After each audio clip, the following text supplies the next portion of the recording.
place to go. They have videos for your parents. They have videos for you guys. And you can really get a good idea of what it's going to look like from an NCAA perspective. Here's somebody that said she's registered. That's great. The next website I love is called roadtonationals.com. You might want to write that one down. It's a great website that lists all the schools that have women's gymnastics. And then for acrobatics and tumbling, you want to go to the ncata.org. Okay, and it lists, there's 35 or I think 34 to 35 schools that have acrobatics and tumbling. All right, so what is college gymnastics? Well, it's basically a place where you can continue doing the sport that you love after you're done with high school. Now, some girls do college gymnastics as what's called on a scholarship, and other girls are considered a walk-on, or they're receiving academic money. So there's all kinds of ways to be on a college team, but once you're picked to be on that team, no matter how it's being financed, you are treated the same. It's an incredible opportunity. So there's Division 1, 2, and 3. There's 81 schools that have Division 1 gymnastics, and they just added a brand new one right there in New York. It's called Long Island University. And they're going to start that college team in 2021. So they want girls who are going to be graduating that year to start filling out the recruiting questionnaire form that's online. So if that's something you are interested in, right there in New York, there's a brand new program with 12 scholarships, all right? So Division 1 received 12 scholarships. Division 2, there's 6 schools in our country for gymnastics, and they have 6 scholarships per team, and they merge an academic scholarship. Division 3, there's 15 colleges in our country that have women's gymnastics, and they do not have athletic scholarships, only academic money. All right, so what do these college coaches look for in a gymnast? This is really important. These are some categories I want you to be thinking about, and you'll see some of them have nothing to do with gymnastics. All right, so they're trying to create a team that's unified, that's going to go out on the floor and compete their hearts out. So they're looking for girls who are passionate. Are you passionate about gymnastics? If you love this sport and you want to continue beyond high school, then you really want to hear these different categories that they're going to be looking for. All right, first one, focused academics. So they want you to have good grades. They want you to keep up your grades. Your grades become important. Second, clean gymnastics. All right, so pointed toes, lock knees, 180 split on your leaps and jumps. So if you're working on your flexibility right now, hey Riley, that's really awesome, because they are looking for girls who can hit the 180 on floor and beam.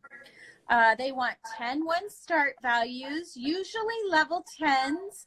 All different levels of level 10s are you're going to see, and elite gymnasts are going to be doing college gymnastics. They want you to have strong character with passion, like I said, for the sport, and leadership skills. All right, so those are some of the categories they're going to be looking for. So what are some of the rules you have to know? I think that's one thing a lot of girls feel overwhelmed by, and you really shouldn't, because mostly the college coaches have to know the rules and they will help guide you. But there's a couple I want you to be aware of. Number one, you need to fill out the recruiting eligibility at the Eligibility Center. It's a form and it's $90. And then number two, you can't talk to college coaches anymore until after your sophomore year of high school. Okay, and then you're more than welcome to call them and they can talk to you on the phone, and then you can go on visits your junior year. But up until then, you can only email the coaches. They can come watch you at meets and things like that, but for the most part, they don't want any back and forth communication till after you finish 10th grade, June 15th, okay? So when you are at their level, you're going to want to start reaching out to them through emails. All right. So you want to watch a lot of college gymnastics, look at those videos.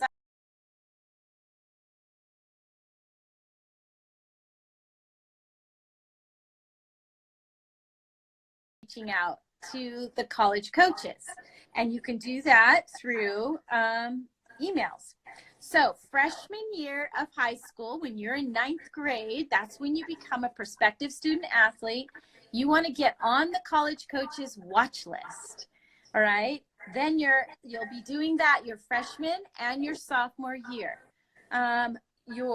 After the summer of your sophomore year, you can start to get phone calls after June 15th from the college coach.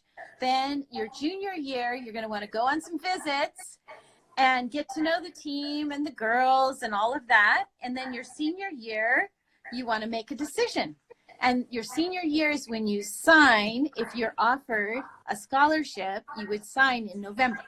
So that's the timing of how recruiting works. All right. Acrobatics and tumbling is a little bit, but a lot of gymnasts who struggle on bars or have a hard time on vault, and they're really good at tumbling on floor, they go into acrobatics and tumbling. So you might want to consider that. All right. And you only have to be a level 9 gymnast to be on those teams. You have to have level 9 tumbling skills or level 10. All right. Okay. So what is the one thing all of you can be doing right now to become a great college gymnast? Now, most girls typically will say to me something about gymnastics, right? But actually, it's your grades, okay? I talked about that earlier. You want to be a great student, so you want to work really hard in school, all right? They start looking at your GPA, which is your grade point average. They're going to look at your test scores. They're going to look and see if you are taking maybe honors or AP classes, and they're going to look to see if you are volunteering. So there's a whole lot to be doing to be a college gymnast besides gymnastics. And I have a YouTube page called Jill Hicks, and I actually have a video that we loaded today on added perks to being on a college team. And last week we loaded one that said, what do the college coaches look for besides gymnastic skills? So you want to be aware of all those different categories. All right, part 2, we're going to move on here to the second part of my talk. And that is, if you're a gymnast in high school and you're already having back and forth communication with the college coaches, but now you're starting to wonder, what do I do? Because my gym is closed and I'm not going to meets and I can't put out videos. What am I supposed to do? This is for you, this section of my talk especially. I want you to see this time in your life not as a step backwards in the recruiting process, but an opportunity to show the college coaches what you're made of, okay? So the girls who work really hard and continue on conditioning like you guys are doing here, right here with Gotham Gymnastics, and flexibility, when your gym opens back up, you're going to be ready to go. Not only that, but you're also going to be probably better ready to go quicker because you're not going to risk an injury because you've stayed super strong. So that's my encouragement to you. Keep doing your focused conditioning. Have a plan when you wake up every single day and work really hard at it. All right, so now these are 10 what I call rise up recruiting tips for those of you who are in the process and not sure how to keep it moving forward. All right, number 1, keep your academics at the top. Stay focused.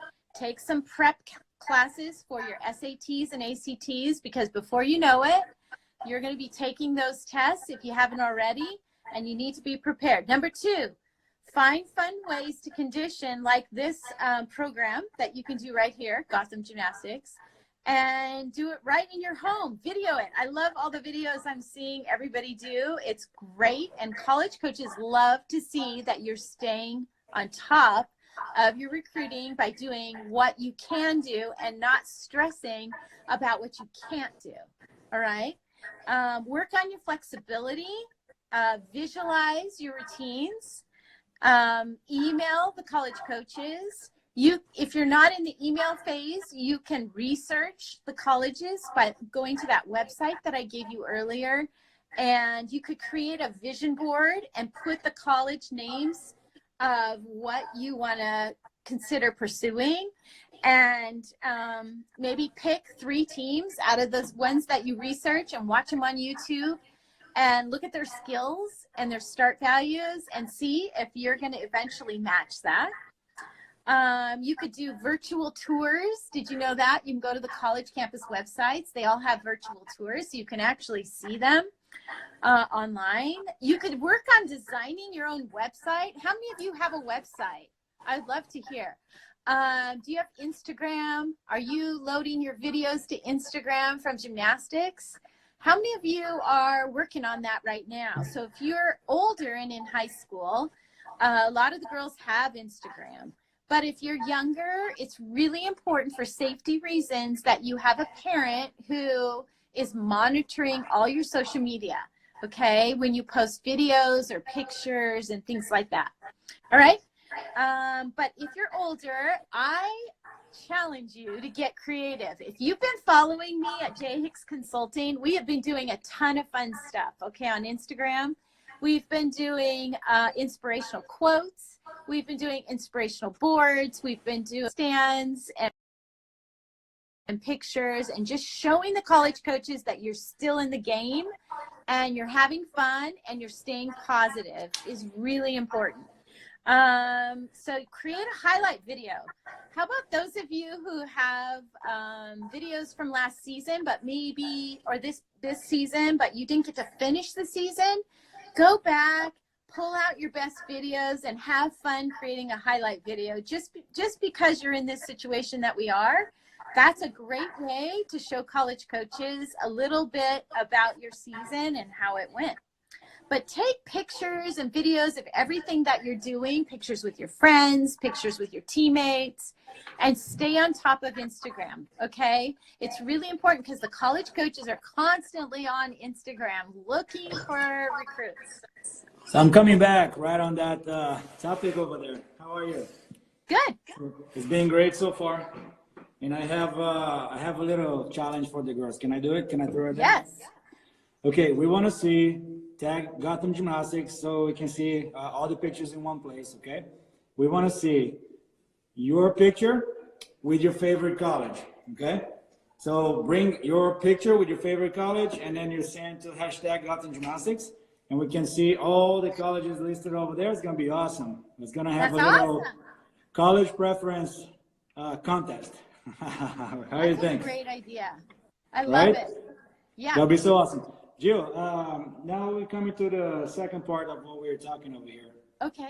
That we can have a little interaction here between us. Because I have a question. You mentioned there what to do for college gymnasts, and a lot of the girls and a lot of the coaches think that practicing is the only thing, right? Practice, practice, practice, practice. I mean, this is really important. That's what we want to see, and that's what we like to do.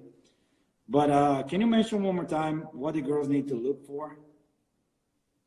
Look for or when trying to get into the college, besides practicing? Oh, yeah, their so academics. You said the GPAs. Yeah, their academics are most important. Keep your grades up. Your GPA, you're going to be taking tests like the ACT and the SAT. They're going to look at your personality. They're going to look at your social media and see if it fits with their program. They're going to look at your leadership. Are you a leader at school? Are you a leader, volunteering? Are you volunteering out there? They're going to look at all those things to make their decisions on recruits. It's not just about gymnastics, but your gymnastics and your skill level and what's called your start values is what drives the recruiting. And then they take a look at all that other stuff and they decide if you're the right fit for their team. That's interesting. Yeah. Because can you explore a little bit of the terms in the personality? Why do they look for the personalities also? So as you can imagine, just like on your teams right now, there's all kinds of personalities. And the college coach's job is to find the right work ethic and passion for the sport and create a unit. They're trying to create a one group unit, because when you're in college, you compete for your team. Okay? You're out there by yourself when it's your turn, but your score counts for the entire team. And I was a college coach for 20 years, okay?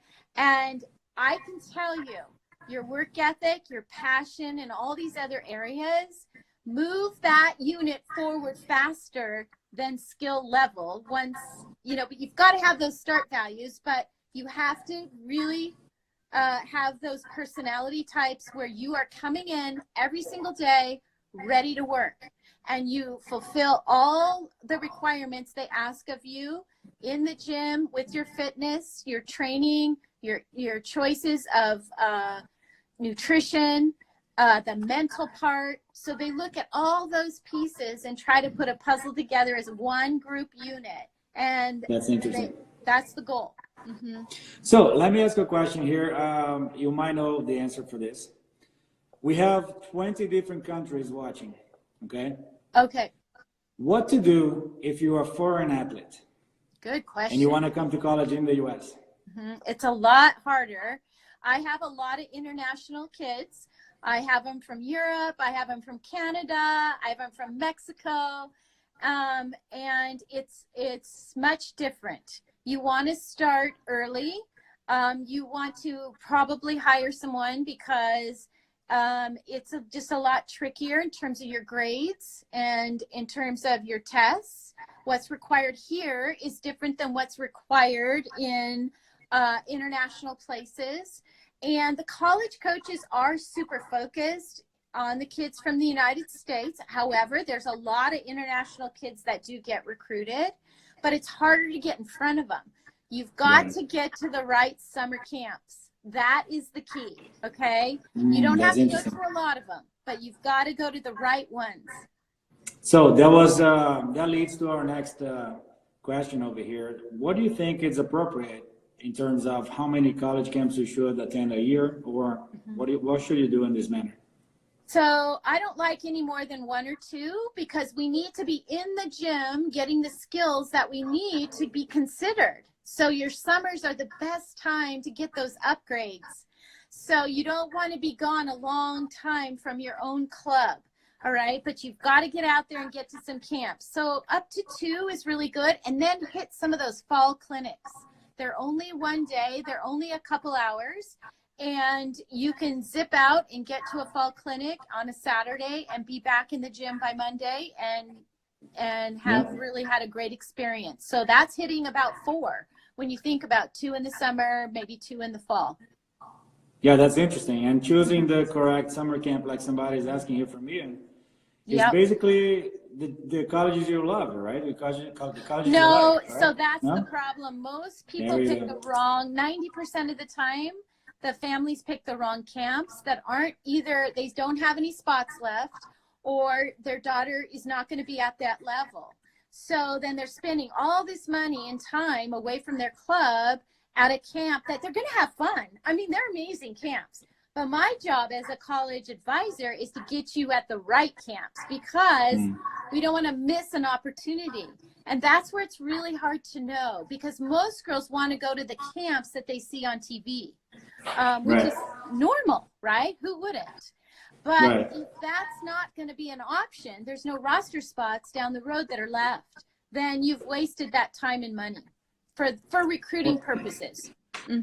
Well, that's super interesting to understand. So sometimes kids have a lot of, they want to go to some place, but before going there, they should look into their skills requirements and abilities requirement, right?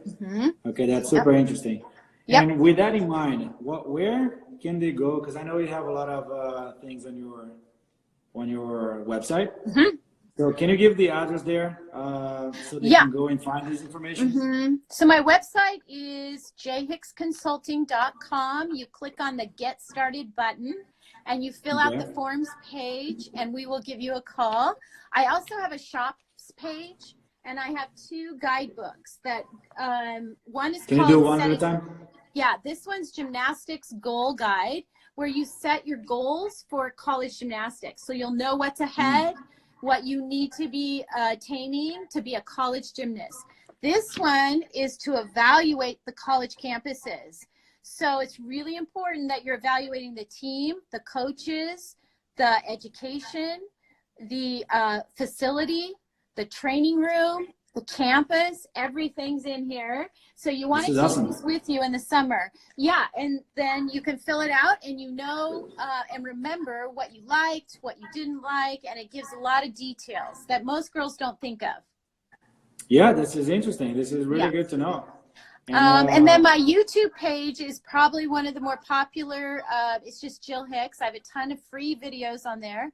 And then we have a monthly newsletter that parents love. And I have a Facebook page where I go live every Wednesday at noon. That's awesome. Yeah. Very good. So Jill, we are trying to think as a community, what are a little bit of the cultural changes you think have to happen in order for us to become stronger on the sport as a community in general? So this is a little to deeper. add more college teams? Right, to add more Or college just teams or club. well, totally in general, right? So In let's general. say, correct. And I and feel I mean, like- the yeah. cultural change will drive more colleges to be interested in gymnastics, right? So what in your vision can we do in order to bring that? I believe I was an elite gymnast. I've been around this sport for 40 years. I would say the number one thing we can do is work together and see, like we're doing with this event right here. It's pretty rare, you know, but not see each other as competitors, but see each other as educators. And how can we glean information from clubs right in your neighborhood and people like me or you know, just experts out there that are really there who care about kids. And I think if we can come together like a unit, our sport will just continue to blossom and grow in the club level and the collegiate level. This is amazing. Hi, Miss Val. Val's there saying hi. Hey, Miss Val, how are you doing? Okay, I think at this time it's time to start opening for some questions. Let's do some Q&A. Okay, with everyone. sounds good. Yeah. Awesome, guys. Now it's time. So if you wanna ask I any have questions, 2. this is your moment. Yes. I have 2 questions that girls wrote into me. I'll go ahead and read them real quick. Okay, go start with I them. told them I'd Then we go. answer them. Yeah. Where are they? One question was, which we kind of covered because I'm not seeing it here, was what's the most important things to be doing? Or what do college coaches look for? And I'm going to review that one more time because I think girls often ask about this. 1 is focused academics. 2, clean gymnastics. So what's clean gymnastics? That's when your legs are locked, your toes are pointed. If you watch a college gymnastics meet, those routines typically are really clean. So you can't just do skills and throw things. You've got to do with really good execution to be a college gymnast. Then they want 10-1 start values. So 6/10 of bonus now is needed for college, not like JO's 5/10. They want 6/10. Strong character, passion for the sport, and great leadership. It's awesome. Ms. Val is saying that she loves clean gymnasts. She was. Clean gymnastics, not gymnasts, gymnastics. Clean gymnasts have to be now with the virus, right? Yeah. Wash your hands all the time. No. So someone is asking, is it possible to be recruited as a level 10 senior? Yes. I have a girl who went to Alabama Jency. She only did 2 events and bars and beam, and she had some injuries and a lot of surgery, and she only got to do 2 events her last year, and she got recruited to 6 schools. So she's a great example of someone who just stayed with it. to the end. Yeah. That's interesting. Yeah. It helps to have connections. You have to have connections to the coaches because you get kind of lost in the shuffle as you get older if you're not careful. So it's really important to have good direction, and you want to be knocking on the doors that are at your level. So don't spend time on schools that are not going to be the right fit for you. Right. And some people, somebody's asking here, do I need all A's in my grade so I can have some B's over there? No. I was a B student. A lot of gymnasts do have all A's. I have to tell you, it's pretty amazing. You girls are incredible, way smarter than me. And, but there are girls who don't test well in gymnastics for some reason. They struggle with testing. So you're going to see some B's in there. And, but you definitely want to have above like a 3.2 if you can. I think it really opens more doors. So really work hard on school, get tutors, and get help, really, and do your best. Just do your best, and the right team will match up with your grades. Interesting. Yeah. And somebody's asking now, how many years of level 10 do you recommend? Being a level 10, you recommend? Well, you want to start getting phone calls after your sophomore year. So if you can be a level 10, ideally by your sophomore year, there's gonna be more roster spots available after that a year for college coaches that would have interest in you. So the older you get, the less roster spots are available typically, because they start making verbal offers by the junior year now. That's so interesting. By 10th grade is an ideal time, but I have a lot of girls who don't hit level 10 till their senior year. Yeah, there we go. Because a lot of people think you have to be really, really young to become a level 10 to be able to have a chance to go to college, but that's not really true, correct? Well, you have to think about it. There's Division 1, 2, and 3, and acrobatics and tumbling. They all have scholarships, academically and athletically. There's lots of opportunities. Everybody gets hung up on Division 1, and it's there's so much more to college gymnastics than that. Right. That's so interesting. Somebody's asking, how do you get more connections? How do you get more connections? Well, your club coach has connections usually, sometimes. When you hire someone like me, a lot of the college coaches are my friends, so tons of connections there. When you go to camps, you get connected to the college coaches. And then, of course, your Instagram is really crucial. They'll start connecting with you on there and see your personality and your work ethic, and they'll watch your videos. So there's lots of ways to get connected. That's interesting. Why isn't there more D2 and D3 teams? We're working on it. I'm telling you, it's really a challenge to get a program added to colleges. It's a lot of work. That's why we're excited about Long Island University, right there in New York. 12 scholarships, Division 1.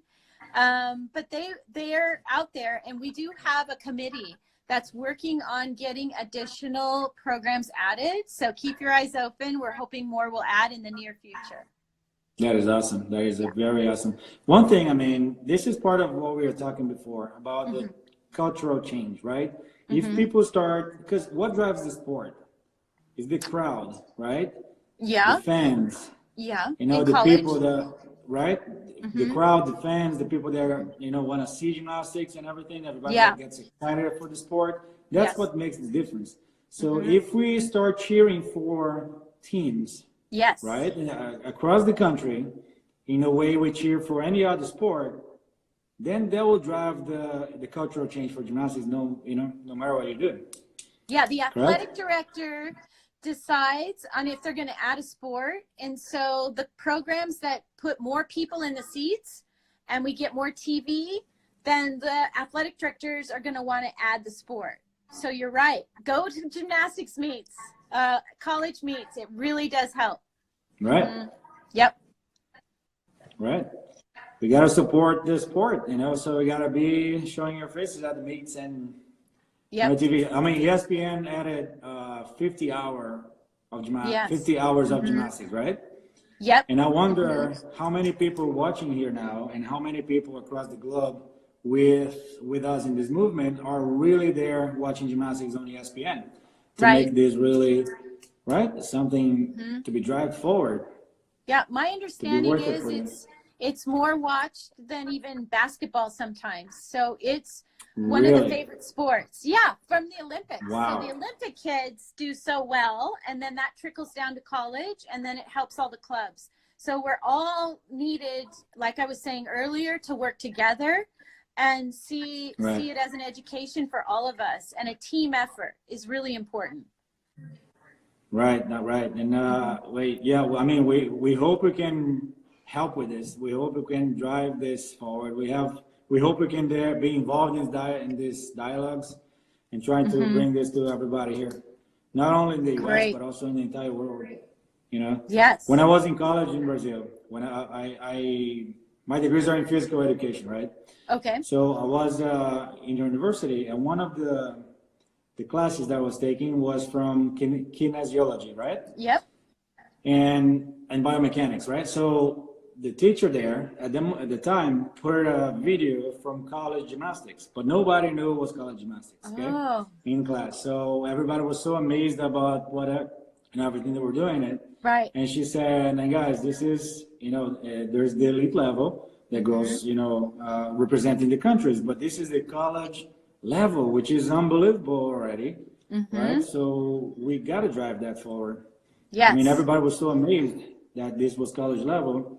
I mean, because I'm from Brazil originally, and in Brazil, Okay. it's not as developed in Right. terms of the sport as here. Because here we have a lot of gyms. In Brazil, we don't. Right. So everybody was amazed, and everybody loves the sport. So Oh, that's yeah. interesting. That's really, really nice to see. Jill, we are starting to get close to wrapping this. Yes. We're gonna set some more questions there before we finish, okay? Okay. And let's see, guys, throw some more questions there. What should you include on the first email to a college coach? That's a good question. Yeah, good question. I call that an introduction email. You always want to have your first name, last name, and year you graduate from high school. Those three things are key. Then everything else will follow. I recommend you always talk about the team that you're interested in. Sorry, and tell Can you them repeat that? Because I lost you. who you are. Can you hear me now? Yes, now I can hear you. Can you repeat? Because I totally lost you. So you want to do first name, last name, year you graduate, and then talk about the team that you're interested in first and talk about their season. Then you want to talk about your skills and your upgrades, and your academics are really important. And always put in contact information for some, depending on the year you are. If you're allowed to talk to them, you can put your contact information. But if not, you can put your club coach. Or if you've hired an advisor, you can put an advisor. Yep. There we go. So Alexa Colora here, she's asking, can you get a scholarship for doing acrobatics and tumbling? Yes. Yeah. Right. Can you expand a little bit on that again? Because she's asking, I think she missed in the beginning. Okay. So they have partial scholarships. They give you a little bit each year, and it gradually grows. So your freshman year, you get a little, grows a little, sophomore, junior, senior, get more and more. And you just need to be a level 9 tumbler. So there's lots of interest. They're looking for gymnasts. They want, you can do cheerleading with it, a little bit of cheer. It has 6 events, acrobatics and tumbling. You can be a tumbler, you can be a stunt person, a base person. So there's all kinds of things. You want to go to the ncata.org, and it has a video and it shows them competing. So if that interests you, they do have scholarships. That's awesome. Somebody else is asking tips for getting recruited as a specialist. Tapes? Is that what you said? No, tips. Tips as a specialist. Yeah. Correct. Okay. So you want to put that in the subject line of the email, so they'll open it. Okay. So you want to put strong events or specialist, vault and bars, and put your start values, so they'll open the email. A lot of those emails don't get open if they're done or full, or they get pushed to the side. So it's really important you grab the attention of the college coach. That's awesome. Very good. Okay, we're gonna go for 3 more questions, and then we need to wrap. Okay. Okay. So, somebody's asking an interesting question because this is a younger gymnast. Okay. She's asking, what if you repeat a level? Does that affect college recruiting? No, not if you eventually get to level 10, it doesn't matter. You can, if you repeat as a, you know, level 8 or level 7, it takes longer to get to level 10. And like I said, the faster you can get there, the more roster spots are available. But in the end, if you're going to be cleaner and your start values will be better and you'll be stronger, then it's okay to repeat a level. Yeah. Somebody else is asking, does being an elite gymnast helps with the scholarships, or that doesn't really affect? Oh, yes. Being elite definitely helps because your start values are going to be a little bit higher than the level 10. So they know you can do the level of skill they're looking for. That's interesting. So if it helps, does it affect the number of scholarships available? To be elite? No, to be in college gymnastics. Right. So if being an elite athlete helps get scholarships, right? Does that affect the number of scholarships that will be available for all the other athletes? Yeah. Depending on how many elite kids are out there year, then a lot of the scholarships will go first to those kids. But the problem with the elite system is sometimes their bodies don't make it all the way through to their senior year of high school. So it's kind of something you really have to think through what your goals are. If your goal is to do college gymnastics, then you have to keep an eye on your body if you're going to do the elite program, because that's a big question mark for college coaches sometimes. Right. I think regardless, we need to take care of the gymnasts, correct? Absolutely. Regardless of what program you go, we have to take care of it. Yeah, your body is so important, and you want to, this is a good time. I know it's difficult not having meets and all this stuff going on in our world, but it's a perfect time to let your bodies also rejuvenate, okay? Get good sleep, eat right, drink water, and condition, and then have some fun with your family. I mean, use it in a great positive way. You can do research online. You can be doing so many things just from your computer to keep your recruiting process moving forward or to find out more information. So, you know, wake up and have a plan every single day and shoot for some goals. Yeah. That's awesome. We're going to go for our last question here, which is, being an Excel athlete or an USA IGC athlete, can you still get scholarships? Well, it would depend on how old you are and what year in school you are. It's going to be tougher because those requirements are lower than our level 10s and what the college coaches are looking for. So I've seen girls do it. They have done it, and especially they've gone to acrobatics and tumbling and gotten scholarships. So you would really want to talk to an expert about it or your club coach and find out what it would take to get to level 9 and 10 if you come out of that program to try to get a scholarship. Right. Very good. Very good. Well, Jill, thank you so much for this lecture. I mean, it was unbelievable knowledge. Very good to have you here. I think we had a lot of good engagement also from all the girls and around the globe. I loved it. It was really cool. I hope we can do something similar again. Okay. Thanks, Daniel, for having me. Bye. Thank you so much. I'll talk to you soon. Bye-bye.